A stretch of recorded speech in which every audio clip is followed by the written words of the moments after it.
নরসিংদীতে শীতের সবজির বাম্পার ফলন হলেও ন্যায্য দাম পাবেন কিনা তা নিয়ে শঙ্কায় রয়েছেন কৃষকরা। এ বিষয়ে বিস্তারিত জানাতে আমাদের সাথে সহকর্মী হৃদয় খান এখন সরাসরি যুক্ত হবেন।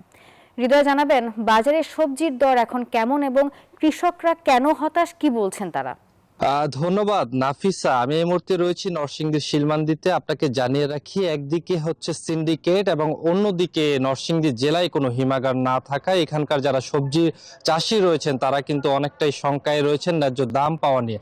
আপনাকে একটু দেখায়, আমি বর্তমানে যেই ক্ষেতটিতে রয়েছি এখানে প্রায় 50 শতক জমিতে মূলার আবাদ করেছেন কৃষক। একই সাথে শীতের যে সবজি রয়েছে ফুলকপি, বাঁধাকপি, লাউ, সিম এইরকম সবজিগুলো কিন্তু এখন মাঠে আছে। কৃষকরা যেমনটি বলছে যে দালাল সিন্ডিকেটের কারণে কিন্তু তারা আসলে এই সবজিগুলো ন্যায্য দাম পাচ্ছে না। অপরদিকে নরসিংদী জেলায় কোনো হিমাগার না থাকায় তারা কিন্তু এই সবজিগুলো সংরক্ষণও করতে পারছে না, যে কারণে তারা কিন্তু ক্ষতির সম্মুখীন হচ্ছেন। এই সবজি উৎপাদন করতে গিয়ে যেই খরচ হয় সেই খরচ তুলতেই কিন্তু তারা অনেকটা হিমশিম খাচ্ছে। একই সাথে আপনাকে যদি জানিয়ে রাখি, স্বাদে এবং গুণে অনন্য হয় নরসিংদীতে উৎপাদিত এই সবজির কিন্তু চাহিদা সারা দেশব্যাপী রয়েছে, যা 60%-এরও বেশি রপ্তানি হয়ে থাকে ঢাকা সহ আশেপাশের জেলাগুলোতে। এবং এই বছর নরসিংদীতে প্রায় 10,300 হেক্টর জমিতে শীতকালীন সবজির আবাদ করা হয়েছে।